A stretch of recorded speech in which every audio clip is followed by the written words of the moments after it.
오늘 열왕기상 56번째 말씀은 너는 내가 여호와인 줄을 알리라 라는 제목으로 말씀을 증거하겠습니다. 지난 시간에는 우리가 엘리사가 하나님의 부르심을 받는 사건을 나눴죠. 엘리야가 엘리사를 찾아갔을 때 엘리사는 뭐 하고 있었죠? 소로 밭을 갈고 있었어요. 근데 그 밭은 소 12결이 24마리로 갈 만큼 커다란 밭이었죠. 이것은 엘리사의 집안이 상당히 부유한 집안임을 시사하는 것입니다. 그리고 그때 엘리사는 다른 일꾼들과 함께 성실히 그 밭을 갈고 있었잖아요. 그런데 하나님의 부르심을 받자마자 어떻게 했어요? 소를 버리고 엘리야에게 달려가서 하나님의 부르심에 즉각적으로 순종하죠. 대신에 한 가지 부탁을 하죠. 부모님께 작별 인사하고 오게 해주세요. 허락했습니다. 부모님께 작별 인사를 하고 엘리사가 어떻게 했어요? 자기가 사용하던 농기구를 땔감 삼아서 자기가 몰던 소 2마리를 잡아서, 그죠? 동네 사람들에게 나누어 준 다음에 엘리야의 수종을 드는 거예요. 이것은 하나님을 향한 전적인 헌신. 엘리사는 하나님의 부르심에 즉각적으로 순종했고 모든 것을 내어놓고 헌신했어요. 여기서 우리는 하나님께서 부르시는 사람, 하나님께서 쓰시는 인생이 누구냐? 성경 전체를 관통하는 3가지 특징. 첫 번째는 누굴 쓰신다고 했습니까? 성실한 사람. 엘리사는 부자였지만 놀지 않았어요. 하인들 시키지 않았어요. 같이 했어요. 자기에게 주어진 일을 성실히 수행했습니다. 지금도 마찬가지. 하나님은 성경 전체를 봐도 그렇고 지금도 그렇고 게으른 사람은 안 쓰세요. 안 쓰시는 것이 아니고 못 써요. 작은 일에도 충성하는 사람을 들어 쓰시는 것입니다. 여러분, 우리에게 주어진 일들이 어떤 일이든지 간에 충성하시길 바라요. 성실히 감당하시길 바랍니다. 이것이 하나님께서 쓰시는 사람의 제1조건이에요. 두 번째, 하나님은 누굴 쓰시는가? 즉시로 순종하는 사람을 들어 쓰십니다. 엘리사는 지체하지 않았어요. 부르심을 받은 즉시 순종하여 나아갔습니다. 마치 제자들이 주님의 부르심에 즉각적으로 순종했듯이 엘리사 역시 지체하지 않았어요. 우리도 마찬가지예요. 우리가 삶 속에서 하나님이 우리에게 말씀하실 때가 있어요. 감동을 주실 때가 있어요. 말씀이 생각나게 하실 때가 있습니다. 때로는 기도하는 마음을 주실 때가 있어요. 때로는 누군가에게 복음을 전하게 마음을 감동하실 때가 있어요. 그때 우리는 지체해서는 안 돼요. 즉각적으로 순종해야 돼요. 그때 하나님은 역사하시는 거예요. 여러분, 남은 한 주간도 순종하는 자를 통해 역사하시는 하나님 체험하시길 바랍니다. 아멘. 마지막으로 누굴 쓰시는가? 전적으로 헌신하는 사람.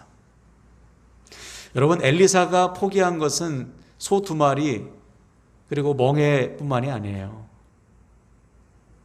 지금 편안하고 안락하고 부유한 삶을 내려놓는 것입니다. 그 당시에 북이스라엘에서, 즉 바알과 아세라 우상이 판치는 곳에서 하나님의 선지자로 산다는 것은 죽음을 각오하는 거예요. 고난을 자처하는 거예요. 그러나 그 길을 가는 것이죠. 이유는 한 가지, 하나님께서 부르셨기 때문에 그 부르심에 순종하여 모든 것을 내어놓고 가는 거예요. 마치 사도 바울이 그 모든 높은 지위와 명예와 부와 권력을 다 배설물처럼 버리고 주님의 부르심을 따라 이방인의 사도로 살았듯이 엘리사는 하나님의 부르심에 전적으로 헌신했어요. 지금도 마찬가지. 하나님은 전적으로 헌신하는 자를 통해서만 역사하세요. 여러분, 우리가 사는 목적은 하나님 영광 받으시는 거잖아요. 나를 통해 한 영혼이라도 더 주님께 돌아오는 것 아닙니까? 다시요? 나를 통해 한 영혼이라도 더 주님께 돌아오는 거잖아요. 그러기 위해서 우리가 사는 거잖아요. 그렇다면 우리도 전적으로 헌신해야지. 바로 우리의 헌신을 통해 하나님께서 우리 주변의 사람들을 살려주시는 거예요. 바라기는 남은 한 주간도 여러분, 주어진 삶의 자리에서 맡겨진 일들 성실히 감당하시고 주님의 말씀에 즉시로 순종하시고 전적으로 헌신하셔서 하나님께 쓰임받는 인생 되시기를 주님의 이름으로 간절히 축원을 드립니다. 아멘. 오늘 본문은 그동안의 좀 맥락과는 좀 동떨어진 이야기일 수 있어요. 갑자기 전쟁 이야기가 끼어들어왔어요. 이것은 아마 이 시대적으로 이 열왕기상의 기자가 말씀을 이렇게 정리하면서 끼워 넣은 사건입니다. 바로 북이스라엘과 아람이 전쟁이 났어요. 본문 1절을 다시 보시면 아람의 베나닷 왕이 그의 군대를 다 모으니 왕 32명이 그와 함께 있고 또 말과 병거들이 있더라. 이에 올라가서 사마리아를 애워싸고 그곳을 치며 그랬어요. 아람이 쳐들어왔습니다. 베나닷이 쳐들어왔는데 그와 함께한 왕이 32명이래요. 이 말은 뭐냐? 아람이 그 당시에는 수많은 도시들로 이루어진 도시연합 국가였다는 거예요. 그러니까 베나닷이 그 32개, 자기를 포함해서 33개의 도시를 평정한 거예요. 그래서 나머지 32개의 군주들을 자기의 신하로 삼은 것이죠. 그래서 그들과 함께 연합해서 사람을 모아가지고 북이스라엘을 지금 치러 온 거예요. 그리고는 아합에게 경고하죠. 3절을 보시면 이렇게 경고합니다. 내 은금은 내 것이요 네 아내들과 내 자녀들의 아름다운 자도 다 내 것이라. 그렇죠? 아합이 소유한 모든 재물, 모든 사람을 다 달라는 거예요. 말도 안 되는 요구죠. 근데 이 요구 앞에 아합이 어떻게 해요? 즉시로 하나님 앞에 나아가 무릎을 꿇었나요? 하나님, 베나닷이 이렇게 하는데 저 어떻게 합니까? 하나님께 도움을 구했습니까? 아니죠. 곧바로 머리를 숙여요. 4절을 보세요. 이스라엘의 왕이 대답하여 말하기를 내 주 왕이요 왕의 말씀같이 나와 내 것은 다 왕의 것이니이다. 그렇죠? 얼마나 굴욕적이에요. 왜 아합이 이렇게 했을까? 아합이 계산기를 아마 두드려 봤을 거예요. 내가 지금 아람 연합군과 싸워서 이길 수 있나? 북이스라엘이? 이길 수 없는 거예요. 이길 수 없으니까 머리를 숙인 거예요. 예. 아주 비굴하게 굴어서 혹시나 화친을 맺으면 좋으니까 전쟁이 없이. 여기서 우리는 아주 중요한 사실을 확인할 수 있죠. 눈에 보이는 것을 의지하는 인생은 자신의 한계를 넘어서는 문제를 만났을 때 여지없이 무너져요. 그 문제에 완전히 눌리는 것이죠. 이것이 눈에 보이는 것을 의지하는 인생의 특징이에요. 네. 한계를 만났을 때 팍 고꾸라져요. 반면에 눈에 보이지 않는 하나님을 의지하는 인생은 다릅니다. 눈에 보이는 것에 눌리지 않아요. 우리가 잘 아는 다윗을 보세요. 그는 거인 골리앗 앞에서 눌리지 않았어요. 이유는 하나예요. 다윗이 싸움 잘해서가 아닙니다. 다윗이 믿는 하나님이 골리앗보다 훨씬 더 크시고 강하심을 다윗이 믿었기 때문에 그 믿음으로 여호와의 이름으로 나아간 거예요. 그러니까 하나님께서 자기의 이름을 의지하여 나아가는 다윗을 도와주신 것이죠. 그래서 다윗이 물맷돌을 탁 던졌을 때 어떻게 됐어요? 돌이 골리앗의 이마에 박혔잖아요. 아무리 세게 던져도 박힐 수가 없지. 하나님께서 박히게 하신 거예요. 하나님께서 역사하신 것이죠. 예. 우리도 마찬가지예요. 여러분, 우리 역시 어떤 상황을 만나도 그 상황에 눌려서는 안 돼요. 우리가 믿는 하나님이 그 모든 상황보다 비교할 수 없이 크십니다. 그리고 신실하세요. 실수가 없으시잖아요. 여러분, 그 하나님 믿으시고 어떤 상황을 만나도 그 상황에 눌리는 것이 아니라 그 상황 속에서 역사하실 하나님을 믿음의 눈으로 바라보시길 축복합니다. 그런데 오늘 아합에게는 그런 눈이 없잖아요. 그러니까 아주 비굴하게 굴복하지. 자, 그랬더니 베나닷이 어떻게 하는지 보세요. 6절을 보세요. 내일 이맘때에 내가 내 신하들을 내게 보내리니 그들이 내 집과 내 신하들의 집을 수색하여 내 눈이 기뻐하는 것을 그들의 손으로 잡아 가져가리라. 요구가 더 세졌어요. 처음에는 야, 네 거 다 내 거야. 근데 두 번째 보낼 때 네 것뿐만 아니라 네 신하들 것도 다 내 거야. 요구가 점점 더 세진 거예요. 우리가 환경에 한번 눌리게 되면요, 그 다음부터 걷잡을 수 없이 눌려요.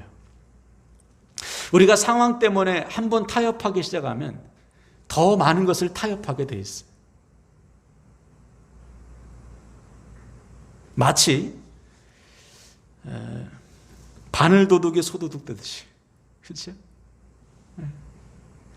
처음에는 조금 내어주는 것 같은데 나중에는 다 내어줘야 돼. 이것이 보이는 것에 의해 사는 인생, 타협하는 인생의 최후예요. 한 번 굴복하니까 또 굴복해야 돼요. 한 번 타협하니까 또 타협하게 돼요. 하나님이 없는 인생의 특징이에요. 우리가 눈에 보이는 상황에 한 번 눌리게 되면 그 다음부터는 또 눌리게 돼 있어요. 그러므로 사랑하는 여러분, 모든 상황 속에서 우리는 거기서 역사하시는 하나님 봐야죠. 두 번 실수해서는 안 돼요. 그래서 우리가 잘 아는 히스기야도 처음에 한 번 실수했어요. 그죠? 아수르가 막 내려올 때 처음에는 누구 손 잡았죠? 애굽의 손을 막 잡으려고 했잖아요. 근데 두 번째 산발랏을 보내가지고 더 강하게 밀어붙였을 때 히스기야는 어떻게 했습니까? 하나님 앞에 나아갔어요. 하나님 앞에 두 손 들고 무릎 꿇고 눈물로 아마 기도했을 거예요. 그때 하나님께서 히스기야의 기도를 들으시고 산발랏을 물리쳐 주시잖아요. 근데 오늘 아합은 그렇게 하지 않은 거예요. 그 대신에 누굴 불렀습니까? 백성의 장로들을 불렀어요. 회의하는 거예요. 사람을 의지하니까 사람 가지고 얘기하는 것이죠. 야, 이러이러한 일이 있었다. 그러니까 그들이 뭐라고 대답해요? 왕이시여, 말 들어주지 마세요. 말 듣지 마세요. 굴복하지 마세요. 이것이 정말 믿음으로 인한, 이들이 하나님을 믿음으로 인한 얘기였는지 아니면 자기 것 빼앗기기 싫어서 그랬는지는 자세히 모르겠어요. 근데 후자에 가까울 거예요. 이들 역시 믿음이 없는 사람. 그러니까 빼앗기기 싫으니까 들어주지 말라고 했을 거예요. 그러니까 아합이 갈등하잖아요. 베나닷은 다 달라고 했는데 신하들은 안 한다고 하니까 갈등해. 그러다가 절충안을 얘기하죠. 뭡니까? 처음 얘기한 거, 내 것은 다 내주는데 두 번째 거는 못 들어주겠어요. 두 번째 요구는 거절하는 거예요. 그 말을 듣고 베나닷이 이제 열이 받은 것이죠. 화가 난 것이죠. 그래서 백성 다시 사신을 보내가지고 으름장을 놓습니다. 내 군대가 얼마나 큰지 사마리아 성에 무너진 거 한 줍씩 내가 주셔도 다 못 주실 정도로 우리 군대가 커. 경고한 거예요. 반드시 무너뜨리겠다. 그러니까 이번에는 또 아합이 어떻게 맞받아쳤냐면, 야, 갑옷을 벗은 다음에 얘기해. 갑옷 입고 지금 싸워보지도 않았는데 갑옷을 벗은 것처럼, 이긴 장수처럼 얘기하지 마라. 히브리의 속담이에요.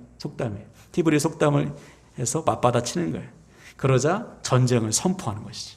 야, 싸움을 펼쳐라. 진영을 쳐라. 그래가지고 이제 돌이킬 수 없는 일이 벌어졌어. 베나닷의 막강한 연합군과 북이스라엘의 전쟁이 이제 시작된 거예요. 여기서도 보세요. 무능하고 무지한 아합 때문에 애꿎은 백성들만 지금 고난을 당할 처지가 되었어요.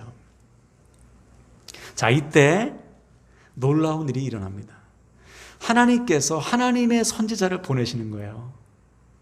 13절을 보세요. 한 선지자가 이스라엘의 아합 왕에게 나아가서 이르되, 여호와의 말씀이 내가 이 큰 무리를 보느냐? 내가 오늘 그들을 내 손에 넘기리니 너는 내가 여호와인 줄을 알리라. 그렇죠? 한 무명의 선지자를 하나님이 보내셔서 베나닷의 무리를, 그 큰 무리를 아합에게 넘겨주셨다고, 즉 그 전쟁에서 이기게 하셨음을 알려줍니다. 그러면서 이렇게 선포하죠. 따라합시다. 너는 내가 여호와인 줄을 알리라. 여호와인 줄을 알리라. 그렇죠?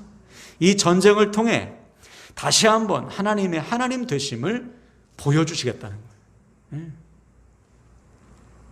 그러자 아합이 묻습니다. 그럼 누굴 통해 전쟁을 치러요? 고관들의 청년들로 전쟁을 치르라.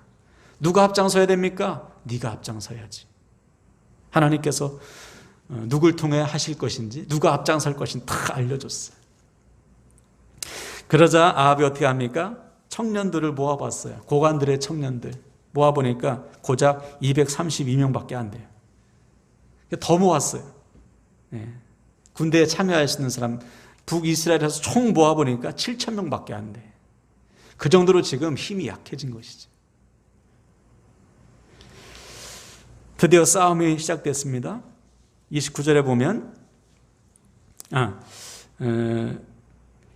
이 수가 7,000명이었는데 오늘 본문에는 아람의 군대의 수가 얼마가 되는지 기록되어 있지 않지만 29절 한번 보세요. 29절 보면 짐작을 할 수 있어요. 이건 전쟁이 일어났을 때 다음 시간에 나눌 건데 진영이 서로 대치한 지 7일이라 일곱째 날에 접전하여 이스라엘 자손이 하루에 아람 보병 10만 명을 죽이며. 그렇죠? 이제 저를 다시 보시고 적어도 이때 보병만 마병 빼고 보병만 최소한 10만 명이에요.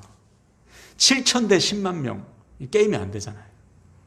도무지 객관적인 수치로는 이길 수 없는 싸움이 시작이 된 거예요. 그런데 이때 청년들이 어떻게 했어요? 담대히 나아가는 거예요. 232명이 앞장서고 그 뒤에 나머지 7,000명이 뒤를 따라가는 거예요. 이들이 담대히 전쟁에 임한 이유는 오직 하나입니다. 그들에게는 믿음이 있었던 거예요. 하나님께서 이 전쟁을 승리케 하실 것이다.